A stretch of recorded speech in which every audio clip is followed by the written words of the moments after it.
Min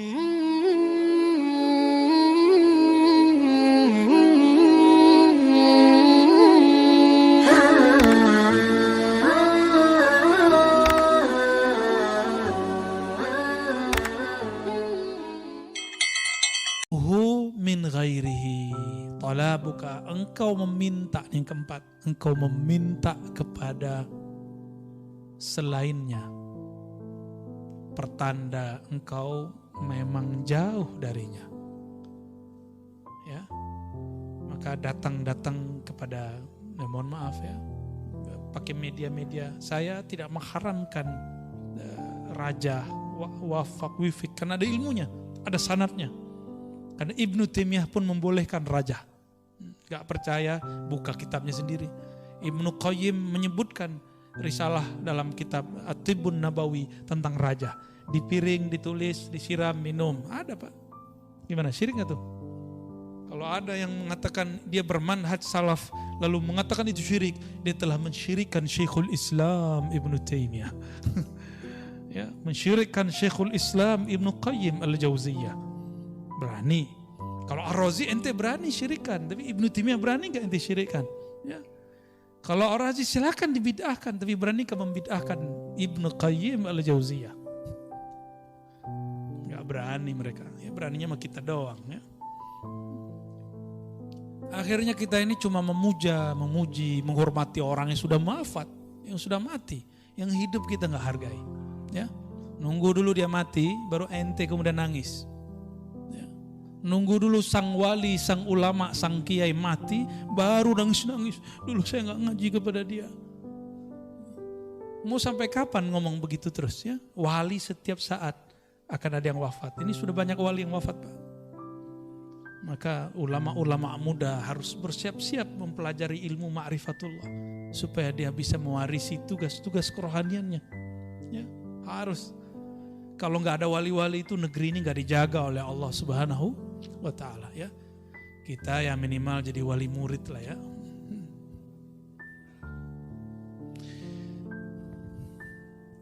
Kenapa orang gelisah? Tahu kenapa orang gelisah? Karena jauh dari Allah Subhanahu. Tapi Allah pernah jauh gak dari manusia? Allah gak pernah jauh. Berarti jauh itu ada pada rasa dan pengetahuan. Karena pengetahuannya tidak ada tentang Allah, maka rasanya tidak dekat kepada Allah. Pengetahuan itu bahasa Arabnya ma'rifah. Kumpulannya disebut ilmu. Ya. Jika diamalkan muncullah rasa. Jadi apa yang disebut rasa? Zauq. Zauq itu adalah natijatul amal bil ilm. Buah dari mengamalkan satu ilmu muncullah rasa.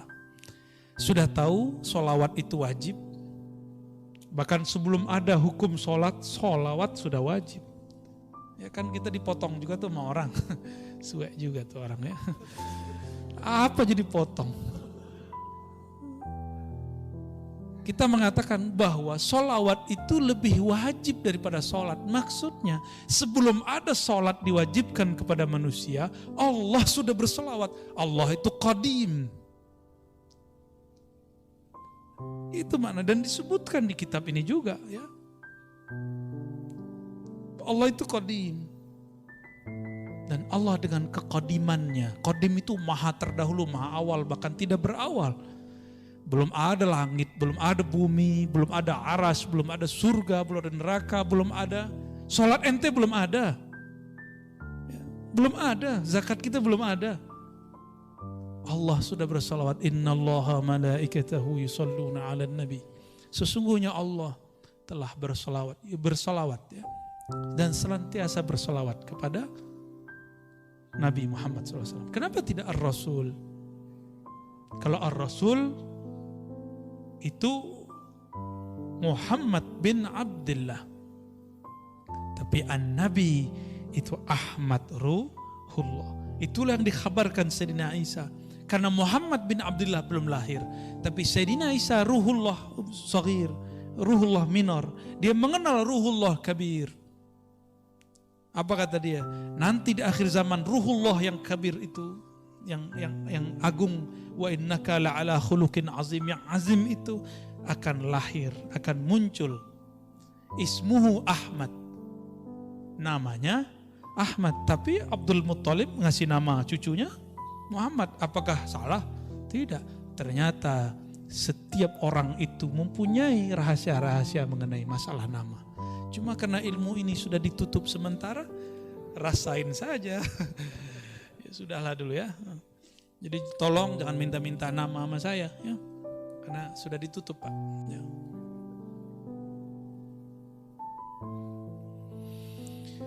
Kalau udah kenal sama Allah, kalau kenal seseorang, udah kenal nih, orang tua kenal sama anaknya.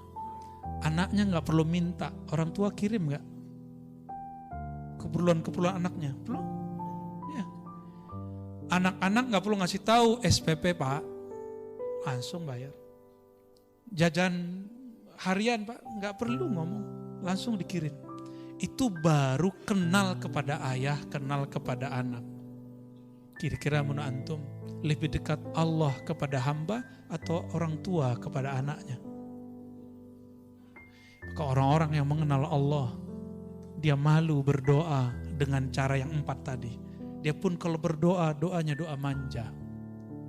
Doanya doa manja. Ya seperti anak kita tiba-tiba nelfon nangis, Pak, gak ada jajan. Padahal jajannya udah ada, cuma habis duluan. Seperti itu, karena dia bermanja-manja, sekedar ingin melepas rindunya kepada orang tuanya. Seperti itu lebih kurang. Ya, maka berdoalah karena bermanja-manja kepada Allah Subhanahu wa Ta'ala. Jangan berdoa itu lagi intimidasi Allah. Ya Allah, saya udah doa nih, udah 2 tahun doa, masih jomblo aja. Ya Allah, ya Allah. Allahumma sholli ala Sayyidina Muhammad. Maka pensyarahnya Imam Ibnu Abbad, beliau mengatakan, فَالطَّلَبْ كُلُّهُ عِنْدَ الْمُوحِدِينَ الْعَارِفِينَ مَعْلُولٌ. Meminta dengan cara intimidasi, dengan suuzon kepada Allah, itu pertanda bahwa ada cacat di dalam dirimu, bahwa engkau belum betul-betul mengenal Allah Subhanahu wa Ta'ala. Kita memohon kepada Allah berkah kajian ini, berkah Nabi SAW dan para wali Allah, khususnya Sayyidina Abil Hasan Syazili, Abul Abbas Al-Mursi dan Ibnu Athaillah Sekandari. Semoga Allah menganugerahkan anugerah ma'rifat dalam rohani kita. Amin ya rabbal alamin. Wassallallahu ala nabiyina Muhammad. Bisa bertanya lagi? Fadhal. Silakan kepada Bapak, Ibu yang mau bertanya. Kami silakan, ada 2 mungkin pertanyaannya.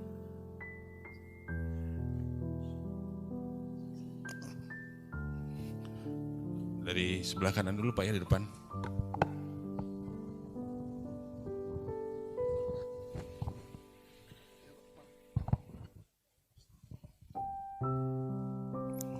Bismillahirrahmanirrahim. Assalamualaikum warahmatullahi wabarakatuh.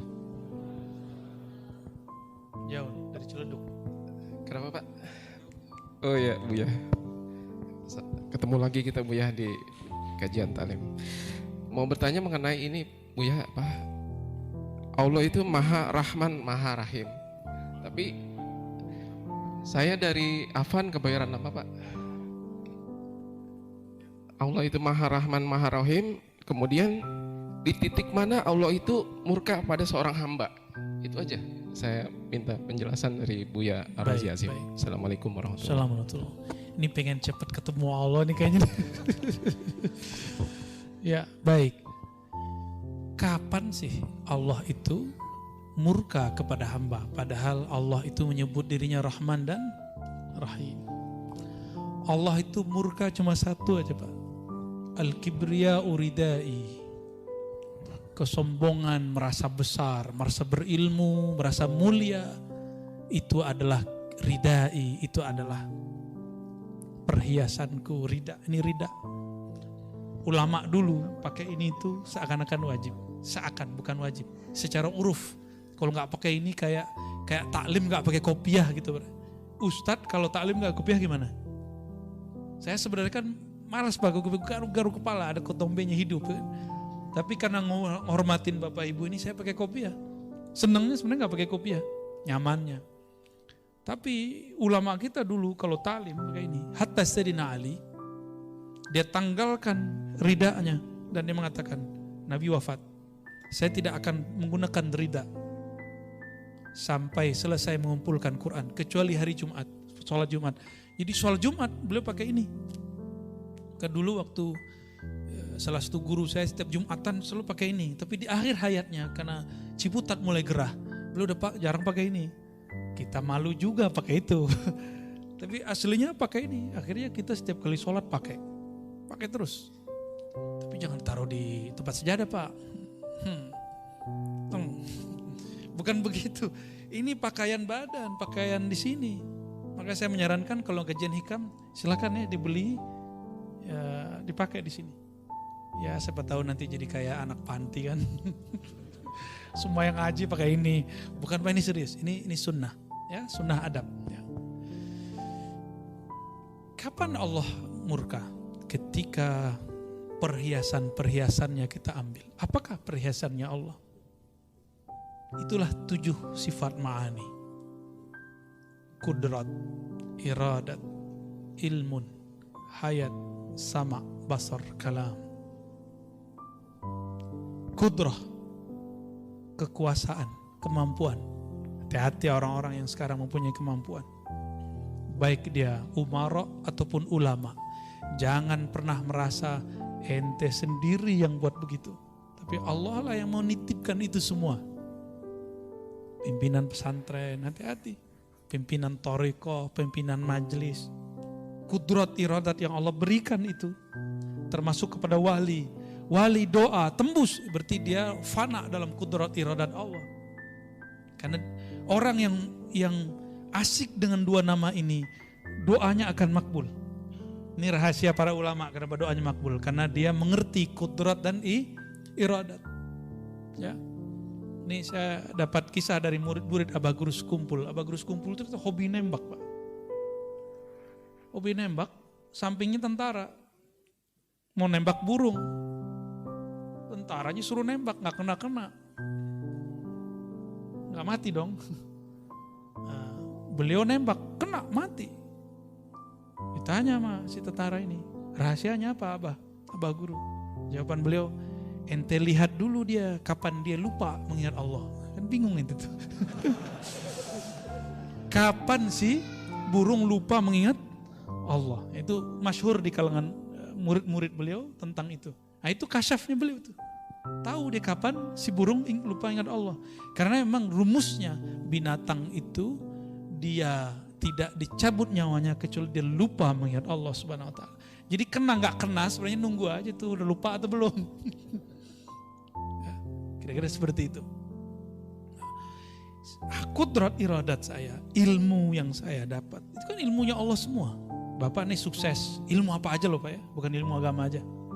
Ilmu ngurus sesuatu, lawyer dengan ilmu pengacaranya, ilmu hukumnya, ya, hakim dengan ilmu kehakimannya, pemerintah dengan ilmu politiknya, semuanya. Ulama dengan ilmu keagamaannya sama aja. Nah ini contoh saya merasa saya yang berilmu. Kalau nggak sama gue nggak jadi. Tuh dulu murid gue tuh, kalau nggak sama gue nggak jadi dia tuh. Ya kalau ada yang begitu Pak, lewat sudah. Itu bukan ilmu dia. Dan dia bukanlah orang yang membuat si murid jadi. Apa buktinya? Saya punya murid di satu kelas. Dari 40 murid, kenapa cuma 5 orang yang jadi? Padahal jamnya sama, tempatnya sama, kitabnya sama, gurunya sama, ocehannya sama, tugasnya sama, ujiannya sama. Karena memang Allah pilih, ini Allah kasih, ini Allah enggak Allah kasih. Gitu ya. Maka caranya supaya tidak dimurkai Allah, jangan anggap yang 7 itu Allah pinjamkan kepada kita. Ya. Ilmu, hayat, hidup, sama, memandang, mendengar, kalam, berkalam. Semua itu pinjaman dari Allah. Inilah yang disebut amanah. Jadi apakah yang diamanahkan Allah? Inilah perhiasan-perhiasannya. Jangan pernah merasa ini milik kita. Siapa yang mengakuisisi milik Allah, maka Allah murka kepadanya. Dulu iblis Azazil ingin mengakuisisi kolbu manusia. Kolbu itu kan tempat Allah memandang. Yanzuru ila kulubikum. Allah memandang ke dalam kolbu. Itu bahasa hadis. Kalau bahasa ma'rifatnya, Allah bersemayam ke dalam kolbu hamba. Bukan berarti Allah menempati kolbu, bukan. Bersemayam di situ istiwa. Memandang dengan rahmatnya. Meliputinya. Kan istiwa artinya, bersemayam itu artinya meliputi. Dan kolbu itu lebih luas dari langit dan bumi. Maka disebutlah kolbu itu arsullah. Kolbu itu seperti aras pada langit bumi. Tapi kolbu bukan aras. Ingat, kolbu bukan aras. Ketika syaitan iblis mengatakan, ya Rabb, izinkan aku menguasai kolbu Bani Adam walaupun sesaat. Itu dia mau akuisisi kolbu manusia, enggak diizinkan. Inilah asbabul wurudnya. Kenapa kemudian iblis hanya diizinkan mengalir di semua darah. Inna syaitan yajri majrad dam. Tahu hadisnya? Sesungguhnya syaitan mengalir di setiap pembuluh darah, tapi tidak diizinkan masuk ke dalam kolbu. Dia cuma bisa ngirim pesan was-was. Makanya orang kalau was-was jantungnya berdebar, nggak nyaman aja. Nah, kalau itu terjadi baca ta'awuz lalu syahadat. Nih, ingat-ingat pertama ta'awuz, a'udzubillahi minasyaitonirrajim. Aku berlindung kepada Allah dari syaitan yang rajim, yang memberi was-was. Lalu syahadat, asyhadu an la ilaha illallah. Kalau hafal baca surah Al-Hadid ayat 3 7 kali. Huwal awwalu wal akhiru wal zahiru wal batinu wa huwa bikulli syai'in alim. Dipahami maknanya. Dialah yang maha awal, semuanya bersumber darinya. Dialah yang akhir, semuanya abadi, semua yang dari Allah abadi. Selain Allah tidak ada yang abadi. Ya. Dialah yang zahir, dialah yang batin, dan dia maha mengetahui segala sesuatu. Hatta was-was ini Allah sudah tahu. Baru kita kemudian Fatihah, tawassul kepada Rasulullah SAW, lalu kita bersolawat. Insya Allah was-wasnya hilang. Di bawah zikir, Pak. Lalu zikir di kolbunya. Zikir apa yang antum tahu? La ilaha illallah, la ilaha illallah. Banyakin la ilaha illallahnya. Insya Allah dalam hitungan detik was-was akan hilang. Perasaan gak nyamannya langsung gak hilang. Insya Allah ya. Ada lagi? Oke. Assalamualaikum warahmatullahi wabarakatuh. Perkenalkan saya Edi dari Joglo. Joglo. Ya, Kirain Jonggol, Pak. Joglo, Kembangan ya maksudnya. Oke, baik. Ini Ustadz. Ini sebenarnya menyangkut pikiran saya gitu ya. Maksudnya saya ngikuti kajian Buya itu 1 tahun terakhir lah. Itu termasuk apa ya? Kayak belajar ya tarekat saya belajar memahami. Nah itu saya mengalami sesuatu yang memang aneh sebenarnya ini. Ketidaktenangan itu saya mulai tahu ketika saya memikirkan mengenai kisah iblis Adam dan Hawa. Kemudian Allah Subhanahu wa Ta'ala. Saya pertanyaan gini, Adam dan Hawa itu terusir dari surga karena iblis. Kemudian memakan buah kuldi. Nah, pertanyaan di sini adalah bahwa itu pikiran saya yang membuat saya tidak tenang terus terang. Jadi gini, apa pertanyaannya? Apakah buah kuldi yang dimakan Adam dan Hawa itu diambil dari pohon zakum? Nah, itu pikiran saya itu mengganggu pohon zakum. Oke, baik. Yang membuat Adam Hawa itu terbakar. Itu iblis berusaha untuk membakar Adam dan Hawa, kemudian dia turun dari surga. Baik. Cuma Sudah. itu aja sih membuat biar ini menyangkut hubungannya dengan itu pohon yang ada di neraka. Ingat, zakum itu pohon yang ada di neraka. Jadi di neraka ada pohon, Pak. Pohonnya gak ada daunnya. Gak ada daun kayak di sini. Gak ada penghijauan juga, soalnya ada pemanasan. Zakum bukan pohon surgawi. Adapun syajaratul khuld bukan buah khuldi. Lafaznya apa? Syajaratul khuld. Pohon keabadian itu artinya. Syajarah pohon, khuld abadi.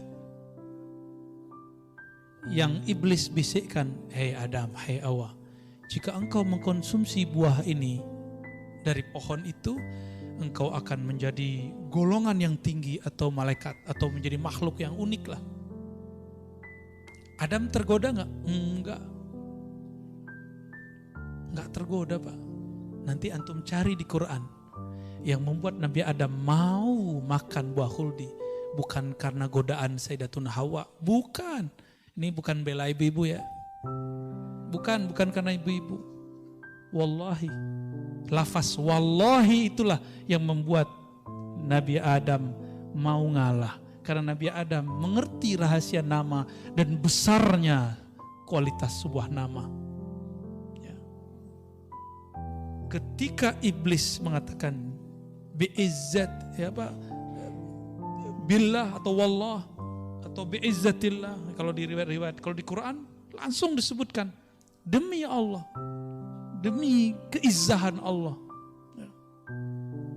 Demi Rabbmu, wahai Adam. Ketika Sayyidina Adam mendengar ini orang lagi bersumpah, maka Nabi Adam tidak berani nolak. Saya karena bukan Nabi, saya berani nolak Pak kalaupun ada orang sumpah sama saya ya. Ada dulu yang minta ridha kita pakai sholawat. Pertama saya pura-pura gak dengar Pak. Ya, karena mintanya berkali-kali, kayaknya orang ini tasdiknya kuat, udah kita kasih. Ya, besok-besok jangan gitu lagi ya. Tapi gak apa-apa, ada orang menggunakan cara itu. Ada yang begitu, jubahnya demi Allah saya suka. Aduh, pakai demi Allah lagi nih. Ya. Habis itu kita nggak mau lagi ya. Kalau ada orang yang begitu, anggap aja nggak berdengar. Berat. Sayyidina Adam, Nabiullah, dia kenal kualitas nama Allah. Ketika si iblis bersumpah, wa rabbika, demi Rabbmu, itu iblis dihargai oleh Nabi Adam. Jadi mohon jangan salah faham, bukan Hawalah yang membuat Sayyidina Adam tergoda, tapi karena iblis menghargai Nabi Adam menghargai si iblis yang bernama Azazil, bersumpah menyebut nama Allah Subhanahu wa ta'ala. Itu nama adalah nama Ismul A'zam yang diketahui oleh Azazil. Jadi setiap makhluk itu punya nama untuk komunikasi kepada Allah. Itu namanya Al-Ismul A'zam. Nama apa aja? Nama-nama Allah itu. Itu Pak ya. Jadi bukan dari Zakum. Udah ada Pak. Udah ada Pak. Semuanya udah ready Pak. Bapak mau masuk yang mana? Itu Pak ya. Pak Edi. Dari Joglo ya, Al-Joglowi. Baik, kira-kira itu Bapak Ibu. Baik Bapak Ibu, kalau tidak ada pertanyaan karena Buya mau perjalanan ke Jawa Timur nih, belum siap-siap. Kita doakan mudah-mudahan selalu dalam keadaan sehat walafiat. Al-Fatihah. Bismillahirrahmanirrahim. Iya.